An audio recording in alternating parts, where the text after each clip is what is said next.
Hello everyone, মায়ের হাতে রান্নার চ্যানেলে তোমাদের সবাইকে স্বাগতম। কেমন আছো সবাই? তোমাদের সাথে নতুন একটা রেসিপি শেয়ার করতে চলে এলাম। খুব ইজি, ইয়াম্মি অ্যান্ড সিম্পল একটা রেসিপি, খুব জলদি তৈরি হয়ে যায় অ্যান্ড খেতে এত বেশি মজা। বলো তো কি? টাকি মাছ দিয়ে লাউয়ের ঘাটি। এত মজাদার এই রেসিপিটা বানানো কিন্তু খুব খুব সহজ। তাহলে চলো দেখে নিই মা এটা কিভাবে রান্না করে। এর জন্য লাগছে টাকি মাছ, লাগছে পেঁয়াজ, কাঁচামরিচ, ধনিয়া পাতা, লাগছে লাউ।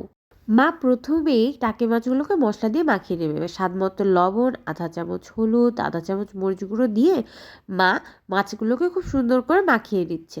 ম্যারিনেট করার পরে মা একটা কড়াইতে সাদা তেল গরম করে তাতে টাকি মাছগুলোকে দিয়ে দেবে। যেহেতু আমরা টাকি মাছের ঘাটি রান্না করব, সুতরাং মাছগুলোকে মা একটু সুন্দর করে ম্যাশ করে ভাজি করে নিচ্ছে। মাছগুলোকে সুন্দর করে ভেঙে ভাজি হয়ে গেলে মা মাছগুলো তুলে নেবে। এরপরে মা কড়াইয়ের মধ্যে সাদা তেল গরম করে তাতে শুকনো মরিচ, তেজপাতা ফোড়ন দিয়ে তার মধ্যে কালি জিরা ফোড়ন দিয়ে দিল। খুব সুন্দর গন্ধ বেরোলে তার মধ্যে মা দিয়ে দিল পেঁয়াজ। পেঁয়াজটাকে মা গোল্ডেন করে নেবে। পেঁয়াজটা একটু গোল্ডেন হয়ে আসলে মা এর মধ্যে দিয়ে দিল 1 চামচ আদা। একটু সাবধানে দেবে। এরপরে মা এর মধ্যে লাউটা দিয়ে দিল। মা লাউটাকে কষিয়ে নেবে।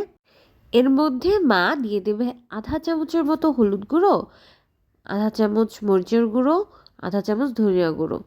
এর মধ্যে দিয়ে দেবে কতগুলো ফালি করা কাঁচামরিচ। মশলাগুলো দিয়ে স্বাদ মতো লবণ দিয়ে মা লাউটাকে খুব সুন্দর করে কষিয়ে নেবে। লাউটাকে খুব সুন্দর করে কষাতে কষাতে একটু পরে লাউ থেকে কিন্তু বেশ খানিকটা জল বেরোবে। এ পর্যায়ে মা গরম জল অ্যাড করে দেবে।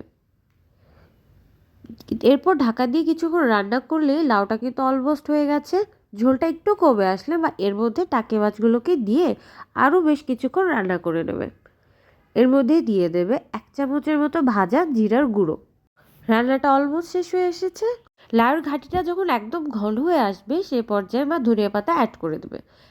ব্যাস, আমাদের টাকি মাছ দিয়ে লাউয়ের ঘাটিটা একদম রেডি। মজাদার এই রেসিপিটা গরম গরম ভাতের সাথে কিন্তু খুব দুর্দান্ত লাগে। আর এই শীতের সময় তো এই রেসিপির জাস্ট কোনো জুড়ি নেই। দেরি না করে তোমরাও একবার ট্রাই করে ফেলো। বা কেমন লাগলো আমাদেরকে কিন্তু অবশ্যই জানাবে। ভালো লাগলে like, comment, share and subscribe করতে ভুলো না। দেখা হবে নেক্সট ভিডিওতে। ততদিন পর্যন্ত ভালো থাকো, সুস্থ থাকো।